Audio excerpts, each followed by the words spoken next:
अस्सलाम वालेकुम नाज़रीन, डिबेट में भली कार मायावा जी मेज़बान साइमा वाहब प्रोग्राम में गुफ्तगू कंदासीं। अमरीका ऐं ईरान जे विच में बिलाख़िर मुआहिदो थी चुको है। अमुन ॻाल्हियूं कामयाब थी चुकियूं आहिनि ऐं ॿिन्हिनि धुरियुनि जे विच में मुआहिदो मुकमल थी चुको है। इन हवाले सां तक़रीब जुमे ते जिनेवा में थींदी ऐं पाकिस्तान उन तक़रीब की मेज़बानी कंदो।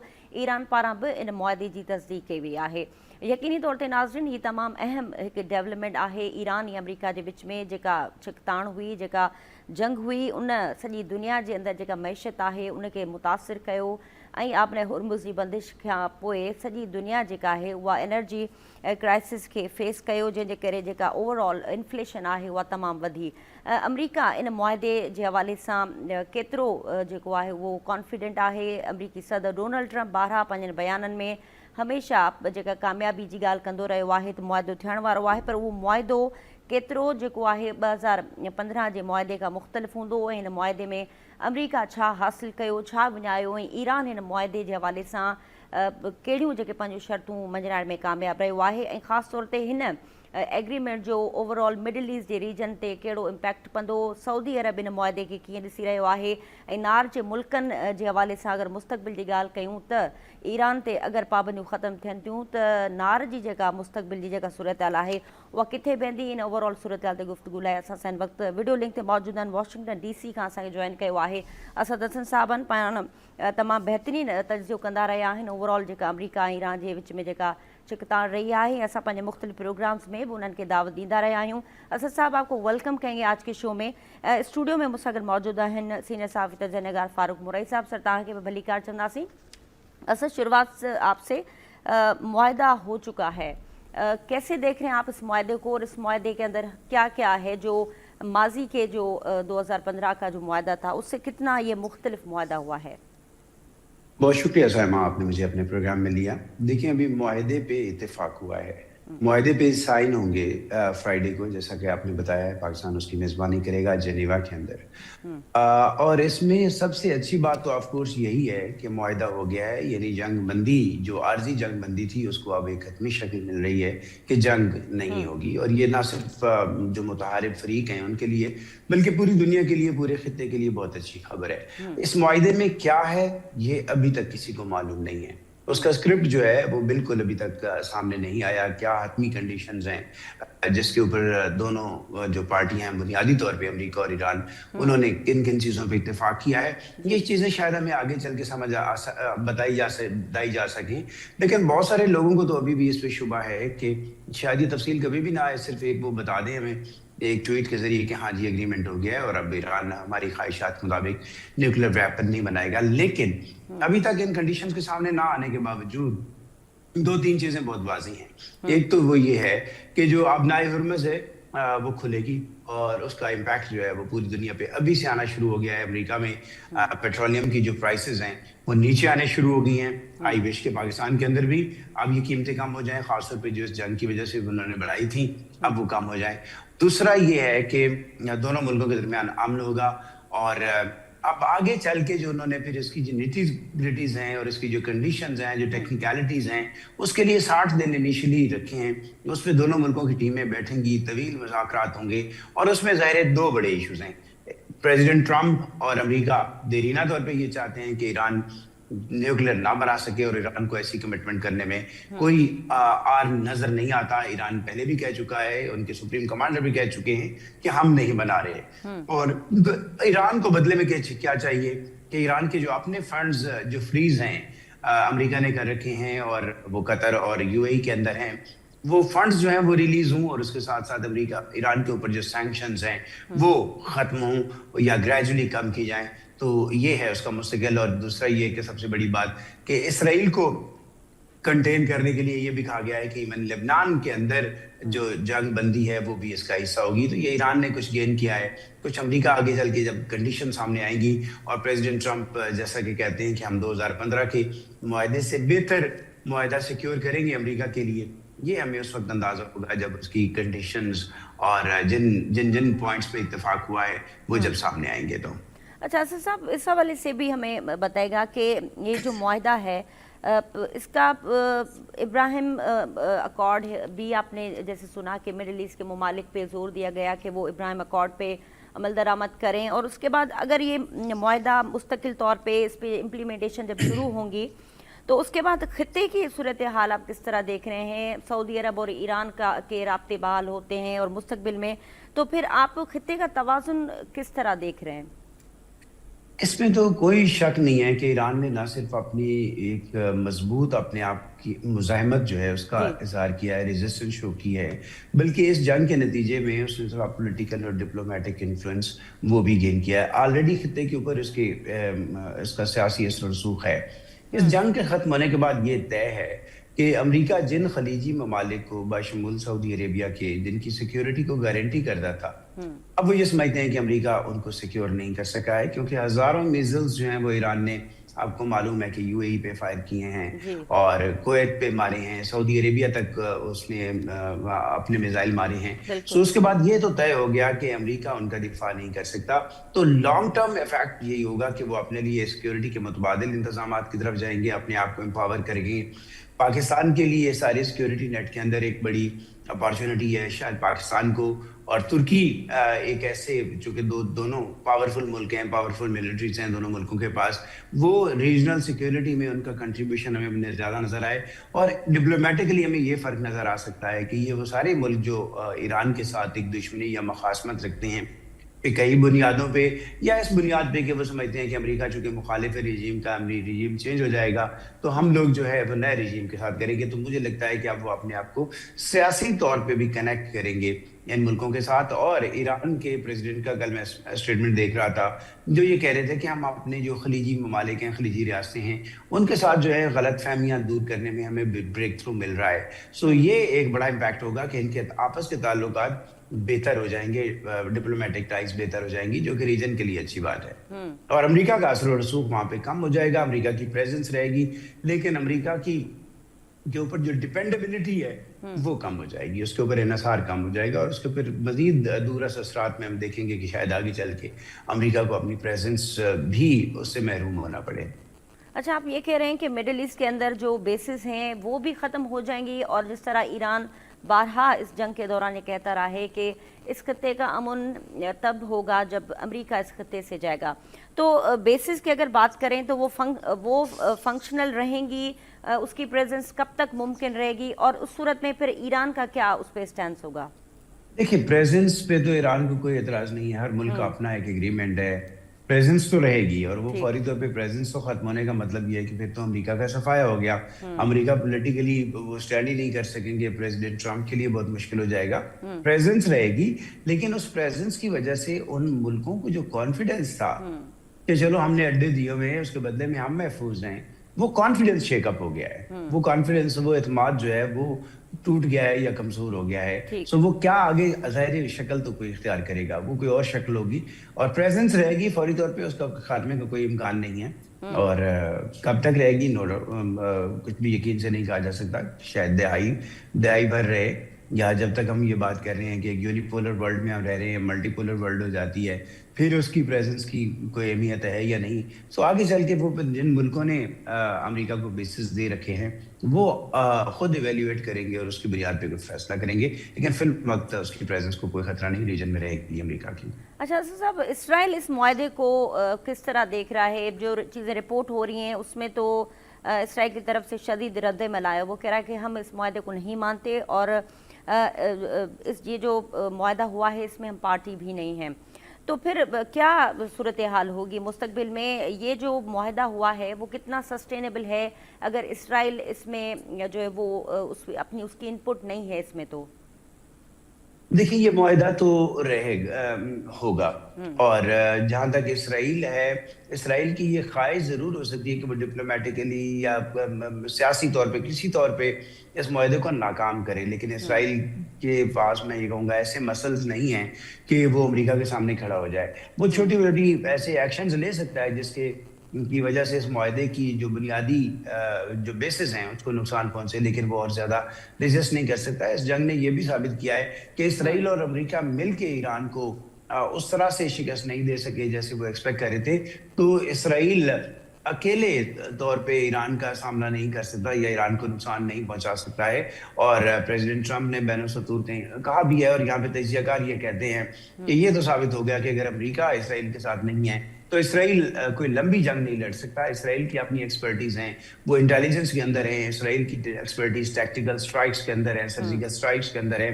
तो इंटेलिजेंस बेस्ड ऑपरेशन करने की अहलियत है। लेकिन अगर जब ये मुआहदा हो जाएगा और प्रेसिडेंट ट्रंप ऑलरेडी बड़ी सख्त जुबान में 2 टेलीफोनिक कम्युनिकेशंस वो रिपोर्ट हो चुकी हैं, सो अगर वाज़ेह पैगाम जाएगा तो मुझे नहीं लगता कि इसराइल इस मुआहदा होने के बाद फौरी तौर पे कोई ऐसी छेड़छाड़ करे जिससे इसको नुकसान पहुंचे। ठीक है। अच्छा फारूक साहब, तव्हां कीअं ॾिठो आहे ओवरऑल असां हिन जेका जंग रही अमेरिका ईरान जे विच में, छिकताण जेका रही खिते जे अंदरि, उनखे हिन मुआहदे सां कहिड़ो उन जो इम्पैक्ट ईंदो ऐं ओवरऑल ग्लोबली असां ॾिसूं अगरि जेका मैशियत मुतासिर थी ऐं तेल ऐं जेके खाधे पीते शयुनि जी रसद मुतासिर थी, हिन मुआहदे सां केतिरो खिते में तब्दीली ईंदी ऐं उन जा पाकिस्तान ते कहिड़ा असर पवंदा? ॾिसो, ॻाल्हि इहा आहे त भई जेको आहे सो हिन जेको आहे मुआहदे जो जेको ऐलान थियो आहे इन में सभ खां वधीक जेका ख़ुशी थी आहे उहो जेको आहे नार मुल्कनि खे थी आहे। इन करे जो सभ खां वधीक परेशान जेको आहे नार मुल्क हुआ, ऐं जेको आहे सऊदी अरब खुलियल अल्फाज़नि में जेको आहे इन ॻाल्हि जी जेको ख़ुशीअ जो इज़हार कयो आहे ऐं पाकिस्तान ऐं कतर जी जेका सालसी आहे उनखे जेको आहे सारायो आहे। हुननि जो जेको आहे सऊदी अरब खां अलावा इहो जेको मुआहिदो आहे जुमे जे ॾींहुं थियण वारो आहे, इहो पाकिस्तान जी मेज़बानीअ में थींदो जनीबा में। ठीकु आहे। इन में जेको आहे सो वज़ीर आज़म शहबाज शरीफ़ ख़ुशि आहे। हुन जेको आहे इहो चए थो त भई जेको आहे दुनिया जेको आहे जेको अमन जो तारीख़ी संगमेल जेको आहे उबूर कयो आहे, ऐं हुन चयो त भई जेको आहे सो अमन जो जेको सूरज आहे उहो जेको आहे तुलो थींदो जेको आहे इन मुआहिदे खां पोइ। ऐं इन में जेको आहे सो मां ॿिए पासे जेको आहे ईरान जो जेको वज़ीर ख़ारिजा जो तर्जुमान आहे इस्माइल बकाई, उहो इहो चए थो त भई जेको आहे सो इन जो मुआहिदे जो इहो मतिलबु न आहे त भई जेके जंगी जेके जुर्म थिया आहिनि असां सां उहे असां विसरी वेंदा, उहे असां जेको आहे उहे असांखे यादि रहंदा। हिन इहो चयो त भई जेको आहे सो इन में मुआहिदे जे अंदरि जेको आहे ईरान जे मुजबत असासा जेके आहिनि इन्हनि जी वापसी शामिलु आहे। उन खां अलावा जेको असांजो नुक़सानु थियो आहे जेको आहे उहो जेको आहे सो अमेरिका ऐं उन जा जेके हवारी आहिनि उहे भरे ॾींदा। ऐं हिन जेको आहे सो इन में इहो बि चयो त भई जेको आहे सो 110 ॾींहंनि जी जेका जंग आहे इन में असां जेको आहे जेको नुक़सानु थियो असां पंहिंजे लीडरनि ऐं फ़ौज ऐं अवाम जो जेको जानियूं पंहिंजो क़ुर्बान कयूं, असां उनखे जेको आहे सो उन जे ख़राज तहसीन पेश कयूं था। ऐं हुन इहो बि चयो त भई जेको आहे सो इन मुआहिदे में लेबनान जी सलामती जो बि ज़िक्र आहे, असां उनखे बि उन में शामिलु कयो आहे। ऐं जेको आहे हिन इहो चयो त भई जेको आहे जेकॾहिं इन मुआहिदे जी जेका अमेरिका खे जेको कुझु कयो आहे इन में दोबारा जेको आहे सो अमेरिका खे ईरान जे अवाम जी जेका छा चवंदा आहिनि या पासदारी या इन जी जेका माना हमदर्दी हासिलु करण जे लाइ वॾो हिकिड़ो टाइम लॻंदो। हाणे इन जूं ख़ासि जेके ॻाल्हियूं मां तव्हांखे ॿुधायां थो जेके मुआहिदे जूं आहिनि उन में जेको आहे सो नाकाबंदी ख़तमु थींदी, ईरान जी जेके तेल जेको खपाए थो उन में जेके हिन ते मतिलबु पाबंदियूं आहिनि उहे ख़तमु थींदियूं, ऐं लिबनान में मुस्तक़िल जंगबंदी हूंदी। अमेरिका ऐं इतादी जेका $300 अरब जेको आहे उहो भरे ॾींदा जेको आहे ईरान जी तइमीर न लाइ।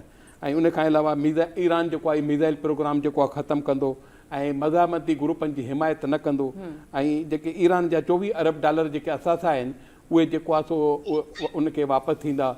इहे जेको आहे जूं मतिलबु ॻाल्हियूं आहिनि। ॿिए पासे इसराइल जा जेको माना आहिनि वज़ीर आहे हिकिड़ो, उहो जंहिं जेको बयानु ॾिनो अतमार बिन गवेर, उहो चवे थो त असांखे इहो मुआहिदो बिल्कुलु जेको आहे क़बूल न आहे। इन करे इन में इसराइल जी अमन ऐं सलामती जी का बि जेका ज़मानत न आहे। ऐं हुन असां चयो त असां जेको आहे हिन मुआहिदे खे मुस्तरद था कयूं। सदर ट्रंप जेको आहे उहो ईरान सां मुआहिदो करे भली करे, लेकिन असां इसराइल इन में को फ़र्क़ु कोन्हे को। ऐं जेको आहे इन में वाक़ई इहा ॻाल्हि आहे त जेको आहे जेको आहे इन में इसराइल खे बिल्कुलु जेको आहे हिन में जेको मुआहिदे जे अंदरि शामिलु न कयो वियो आहे, जंहिं ते ईरान जेको इसराइल खे वॾी तकलीफ़ आहे। ऐं इहे जेको आहे इसराइली जेके लीडर आहिनि उहे चवनि था त इहा जेका इसराइली वज़ीर आज़म जेको आहे नेतन्याहू उन जी वॾी नाकामी आहे ऐं शिकस्त आहे। जेको हुन जेका कोशिशि कई पंहिंजे तरफ़ां, लेकिन हू ईअं न करे सघियो ऐं उन में जेको आहे हिनखे जेको आहे सियासी जेको आहे न धचको लॻो आहे नेतन्याहू खे।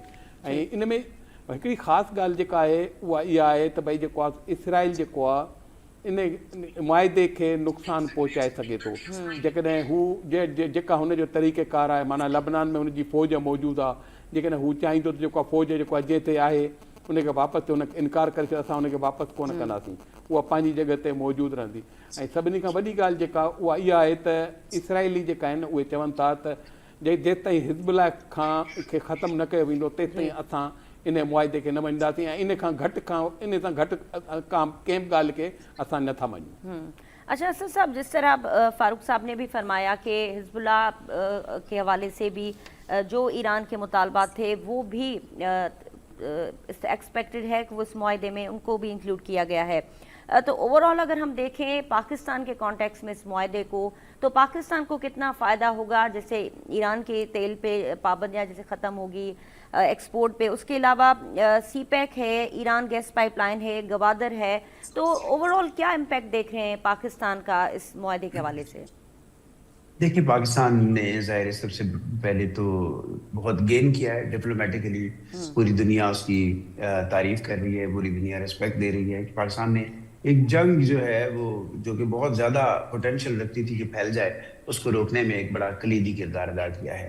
तो ये तो उसकी डिप्लोमेटिक गेन है, इस वक्त वो सेंट्रल स्टेज पे है दुनिया के, और ये बड़ी बात है। अब आ जाते हैं उसके फाइनेंशियल बेनिफिट्स के ऊपर। मुआहदा हो जाना, अमन मुआहदा हो जाना, इलाके के अंदर पीस, उस सूरत में पाकिस्तान की जो लेबर है वो डिप्लॉयड होगी। लेबर जो है वो ना सिर्फ ईरान में बल्कि बाकी जहाँ पे डिस्ट्रक्शन हुई है वहाँ पे तामीरें ना होगी, तो पाकिस्तान की जो लेबर जो इस वक्त मुश्किलात का सामना है, क्योंकि कई खलीजी ममालिक से पाकिस्तानियों को वापस भिजवाए जाने की इत्तला थी, तो वो बेहतर होगी। पाकिस्तान को मिलिटरीली, जैसे मैंने कहा कि जो सिक्योरिटी पैराडाइम आगे चल के बनेगा, सिक्योरिटी नेट बनेगा पाकिस्तान को, उसके अंदर बड़े कॉन्ट्रैक्ट मिल सकते हैं, पाकिस्तान उसके अंदर बहुत अहम हो सकता है।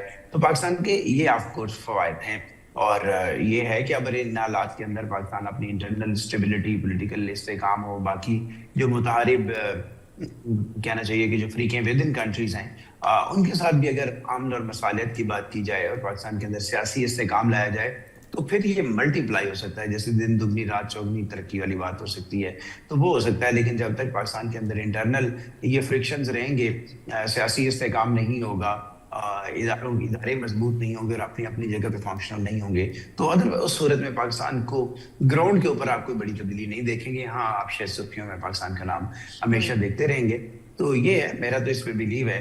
जैसे सैयद मुशर्रफ हुसैन साहब कहा करते हैं कि एक हीलिंग टच की जरूरत है, तो मुल्क के अंदर अगर इस वक्त हीलिंग टच दिया जाए, भले वो सियासी जमातें हों, वो भले कश्मीर की इस वक्त जो सूरत हाल है वहां पे अगर वो उनके साथ इंगेज करें, तो अल्टीमेटली फिर पाकिस्तान जो है वो कई फ्रंट्स के ऊपर इसके एडवांटेज ले सकता है। दूसरा ये कि आपको पाकिस्तान की डिप्लोमेटिक एक बड़ी सक्सेस है, असर और रसूख बढ़ेगा खलीजी ममालिक के ऊपर, और ईरान अगर इंगेज करेगा, अपने सी पैक की बात की या ईरान से तेल की, ये तो हमें मुआहदा बताएगा कि ईरान के ऊपर से सैंक्शंस किस तरह खत्म हो रही हैं, ग्रेजुअली खत्म हो रही हैं, तब पाकिस्तान शायद तेल खरीद सके ईरान से।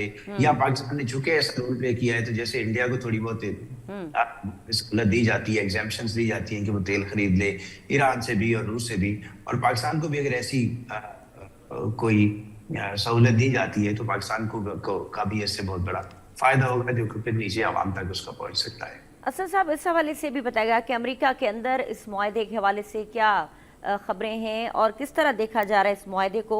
उसके अलावा अमेरिका ने क्या हासिल किया इस जंग के नतीजे में, और आखिर में इस पर भी रोशनी डालेगा कि अमेरिकी सदर डोनाल्ड ट्रंप पॉलिटिकली क्या गेन किया इसमें। देखिए, अगर आप अमेरिका के अंदर सिर्फ अगर प्रेसिडेंट ट्रंप और उनके हामियों को तो सुने, जो कि बहुत कम है, 90 जिनकी मीडिया में प्रेजेंस है सिवाय एक आध ग्रुप के, तो वो तो कॉन्फिडेंट है कि उन्होंने एक ऐसा मुआहदा सिक्योर कर लिया है जो 2015 के मुआहदे से बेहतर है। गुज़श्ता रोज प्रेसिडेंट बाराक ओबामा उन्होंने एक टीवी इंटरव्यू दिया और उनका ख्याल था कि वो नहीं समझते कि उससे कोई बेहतर मुआहदा जो है हो सकता है जो उन्होंने किया था। तो अब देखें, जब ये मुआहदा हो जाएगा, प्रेसिडेंट ट्रंप ऑफ कोर्स उसको फिर पॉलिटिकली कैश करना चाहेंगे, क्योंकि प्रेसिडेंट ट्रंप की जो पॉलिटिकल कहना चाहिए था कि बहुत कुछ पॉलिटिकली स्टेक पे था, नुकसान हुआ है उनको, उनकी अप्रूवल रेटिंग नीचे गई है, इलेक्शन सर पे ऊपर खड़े हैं, बिल्कुल। और मिड टर्म इलेक्शन डिटरमिन करते हैं उनकी ताकत को जो व्हाइट हाउस के अंदर रहेगी। अगर मिड टर्म इलेक्शंस में नवंबर के मुखालिफ पार्टी दोनों हाउसेस में अपना कंट्रोल ले लेती है तो फिर वो पॉलिटिकली वीक हो जाएंगे, बिल्कुल। अपने फैसले फिर वो एग्जीक्यूटिव ऑर्डर से चलाएंगे। अगर स्टिल उनके पास बहुत बड़ी पावर होंगी, वो प्रेसिडेंट ऑफ अमेरिका हैं, लेकिन वो चाहेंगे कि अभी चूंकि नवंबर अब से 4-5 महीने दूर है, तो उससे पहले पहले इस जंग की जो बुरी यादें हैं उनका खात्मा हो। जैसे अब महंगाई में इन्फ्लेशन ऑलमोस्ट 4% हुई है, जो कि बहुत ज्यादा यहाँ पे समझी जाती है अमेरिका में। पेट्रोल प्राइसेस ऊपर गई हैं, लेकिन राइट अवे नीचे आना शुरू हो गई हैं। अगर वो अगले 1-2 महीने के अंदर उसके असरात से आवाम को निकालने में कामयाब होते हैं तो फिर उनका इम्कान है कि वो गेन करें। नहीं होते हैं तो फिर उनको नुकसान होगा, और नुकसान उनको काफी हुआ है। आपने अमेरिका में कहा था कैसे लिया जा रहा है, तो देखिए अमेरिका में अगर आप बड़े बड़े पॉलिटिकल कमेंटेटर्स को, जर्नलिस्ट को सुनेंगे, अब ये फॉर्चुनेट है या अनफॉर्चुनेट है, ज्यादातर चूंकि प्रेसिडेंट ट्रंप के मुखालिफ समझे जाते हैं तो ज्यादातर तो तनकीद सुनने में आ रही है। वो कहते हैं कि ये हर सूरत में अमेरिका की शिकस्त है, ये सरेंडर है। अमेरिका इसराइल के कहने पे जंग में चला गया और वो नताइज हासिल नहीं कर सका, एक भी वो मकसद हासिल नहीं कर सका जो वो हासिल करना चाहता था, और अल्टीमेटली सरेंडर करके आ गया। ये अमेरिकियों का मौकफ है, और उनके यहाँ पे बहुत सारे लोग उनको तनकीद कर रहे हैं, और प्रेसिडेंट ट्रंप के जो हामी हैं वो ये समझते हैं कि ये बेहतर है, ईरान को कमजोर किया गया है और अमेरिका को फ्यूचर में श्योरिटी है कि उसके जो मशरिक़ वस्ती के अंदर इत्तेहादी हैं, खासतौर पर इसराइल, वो भी महफूज है और अमेरिका ने गेन किया है। ये उनका वर्जन है, वो अपने तौर पे मुतमैन है इससे। अच्छा फारूक साहब, आख़िर में तव्हां इन में कुछ ऐड करणु चाहियो ऐं इन ते बि थोरो रोशनी विझो त हिन वक़्तु जेको ही मुआहिदो थियो आहे, छा इहो हतमी मुआहिदो आहे ऐं नेक्स्ट जेको बि प्रेसिडेंट ईंदो उहो हिन मुआहिदे खे ईअं कोन तोड़ींदो, या तव्हांखे लॻे थो कि सिर्फ़ु नवंबर ताईं जी सिर्फ़ु जंगबंदी कई वई आहे?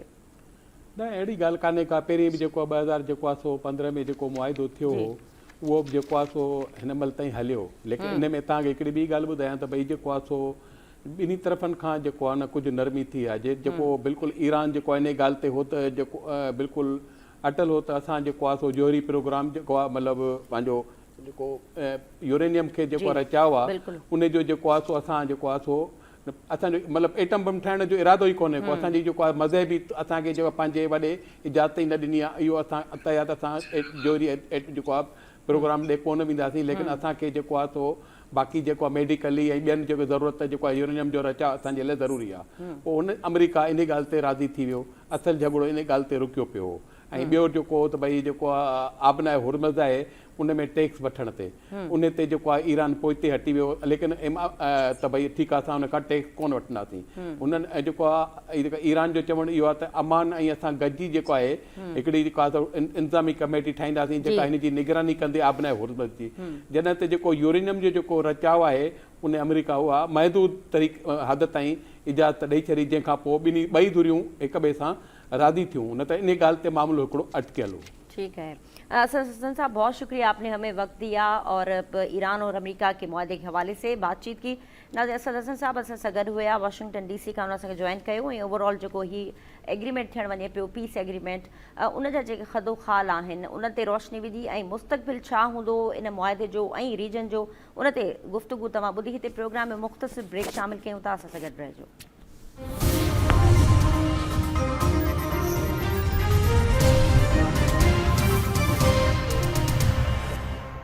वेलकम बैक नाज़रीन, डिबेट जे हिन हिस्से में गुफ्तगू कंदासीं बजट जे हवाले सां। जीअं त तव्हांखे ख़बर आहे, वफ़ाक़ी बजट नए माली साल जो जेको आहे उहो क़ौमी असेंबली में पेश कयो वियो।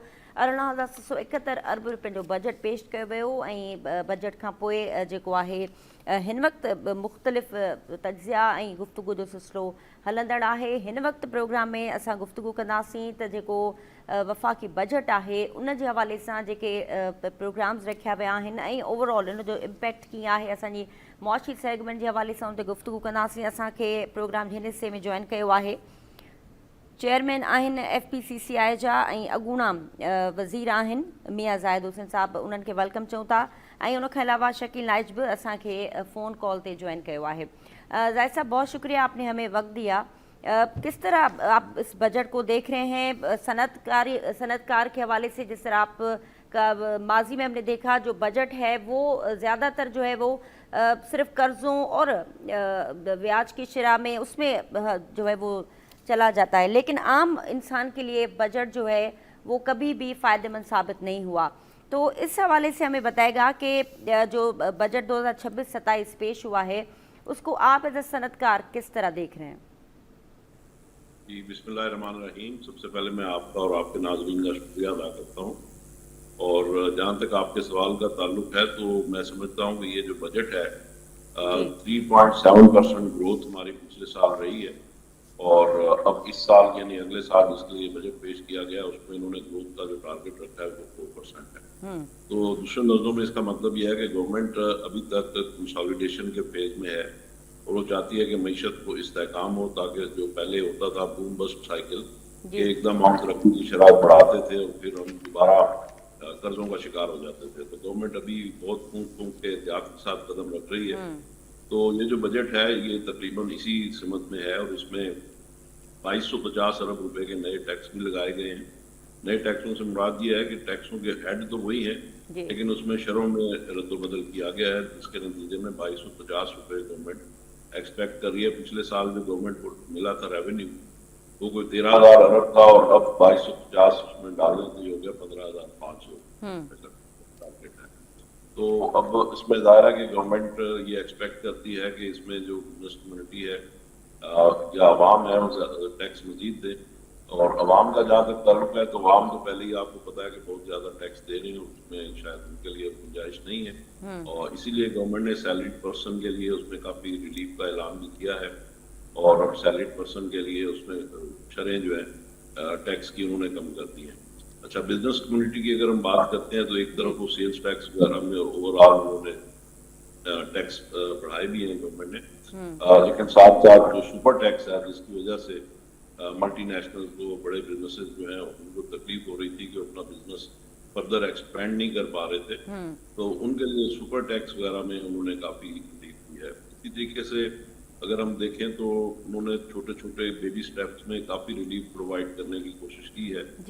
एग्रीकल्चर सेक्टर में भी उन्होंने काफी रिलीफ देने की कोशिश की है उसके लिए, लेकिन वो सारी रिलीफ जो है वो टारगेटेड है, ऐसा नहीं है कि वो बड़े लोग वो पैसे ले जाएं। तो उसके लिए उन्हें छोटे किसान के लिए उन्होंने रिलीफ दी है, उन्हें बिला सूद कर्जे भी दिए हैं, और जो एग्रीकल्चर की मशीनरी है उसके ऊपर से भी तमाम टैक्स इंपोर्ट के ऊपर उन्होंने खत्म कर दिए हैं।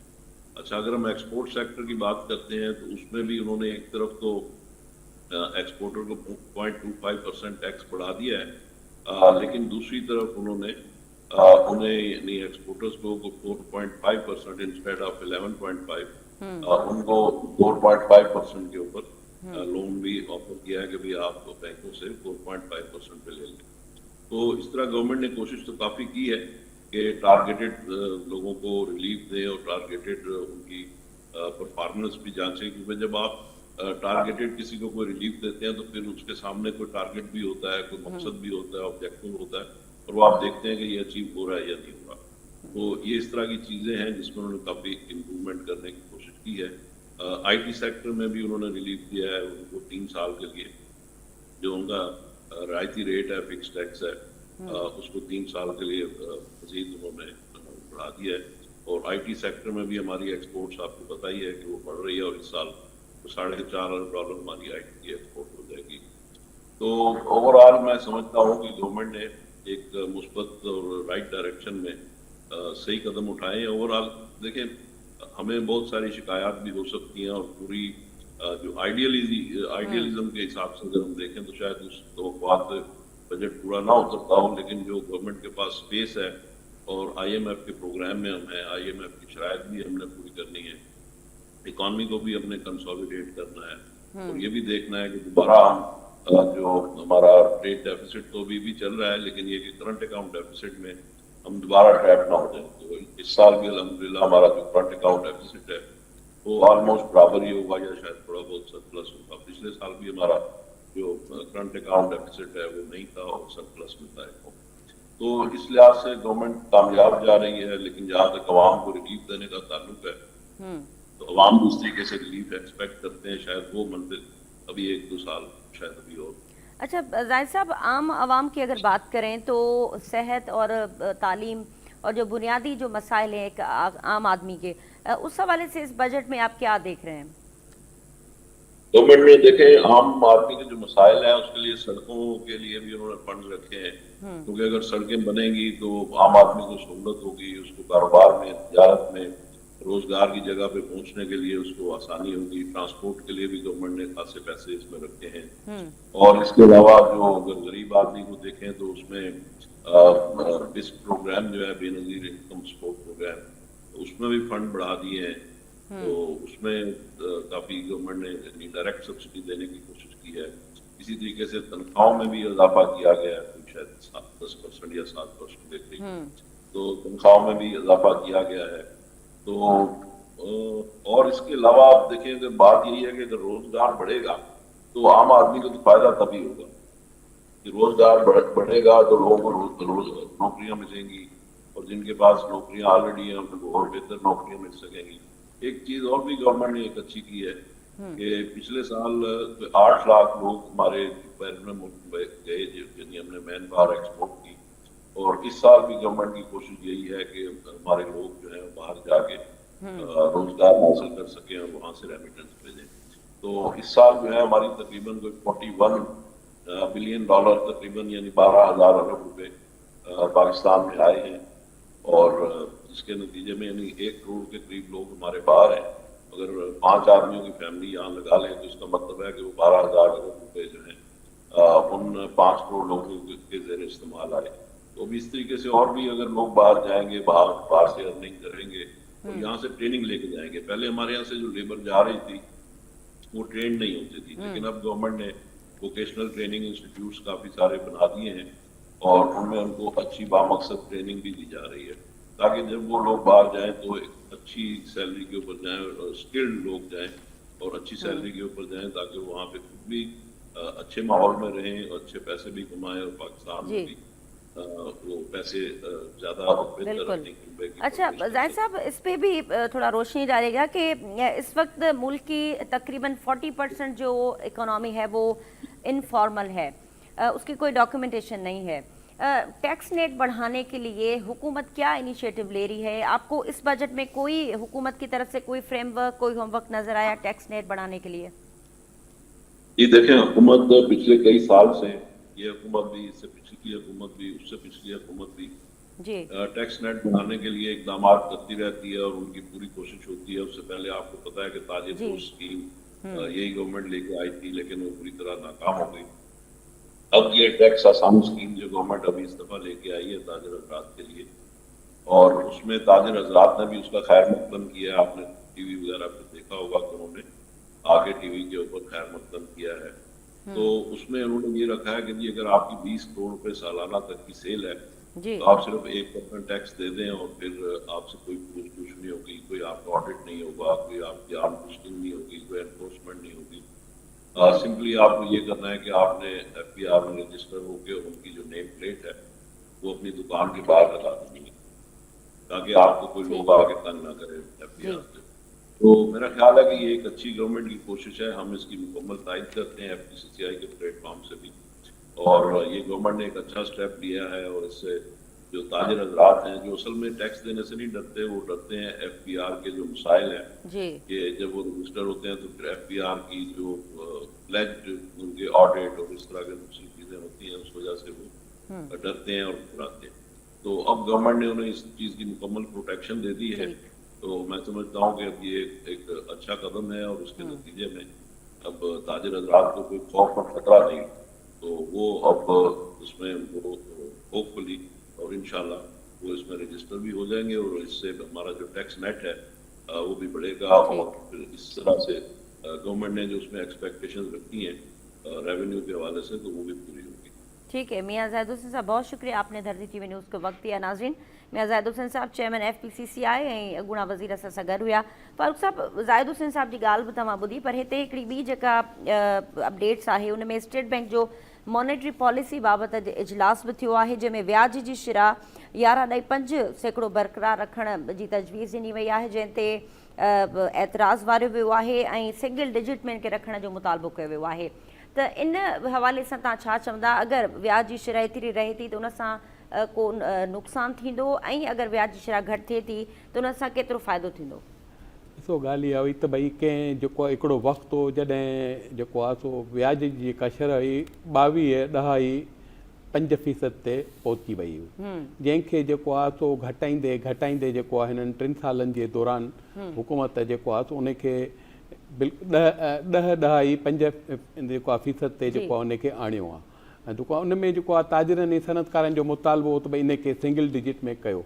त गुज़िश्ता महीने जेका मॉनेटरी पॉलिसी जो इजलास थियो उन में थियो ईअं त भई जेको आहे सो खिते जी जेका सूरत हाल तमामु ख़राबु थी, जंहिंमें तेल जूं क़ीमतूं वधी वियूं ऐं उन खां अलावा ॿिया कुझु मामला ज़ाहिरा अख़राजात मईशत ते हिकिड़ो वॾो असरु पियो, त हुननि वापसि जेका शरह सूद हिकिड़ो वधाए वरी 11.5% ते आंदो, त जंहिं ते सनतकारनि ऐं ताजरनि तमामु घणो एहतिजाज कयो।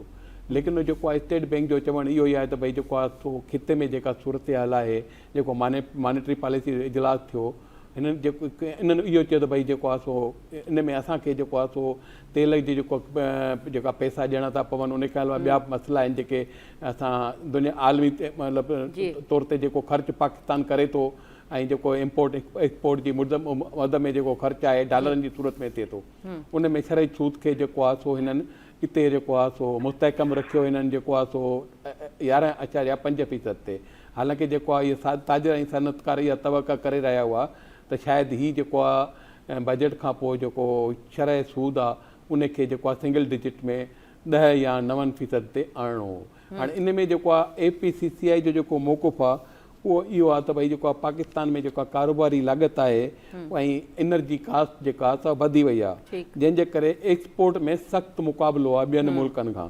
ऐं जेको हिन में जेको आहे सो जेकॾहिं हुकूमत अॻिते हली कोशिशि करे 2 या 3% मज़ीद जेको आहे इनखे शरह सूद खे घटि करे, त उन में जेको आहे सो असांखे जेको आहे सो इन 11.5% में जेको कारोबारी सरगर्मियूं करणु ॾाढो जेको असांखे मुश्किल लॻे थो।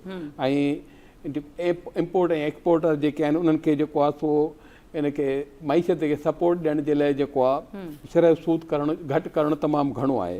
ऐं लेकिन जेको आहे सो आलमी तौर ते जेका सूरत हाल आहे, लेकिन इन सां गॾु इहो बि चवनि था ही जेके सनतकार या ताजिर उहे चवनि था त भई जेको आहे जेका मौजूदा खिते जी सूरत हाल आहे उन में ज़ाहिर स्टेट बैंक बि मजबूर आहे त भई ऐं मुल्क मजबूर आहे त भई इनखे शरह सूद खे 11.5% ते ई जेको आहे रखियो वञे। इन में हिकिड़ी ॿी ॻाल्हि तव्हांखे ॿुधायां त बांग्लादेश थियो, इंडिया थियो, चीन थियो ऐं ॿियनि मुल्कनि में जेको आहे सो शरह सूद घटि आहे।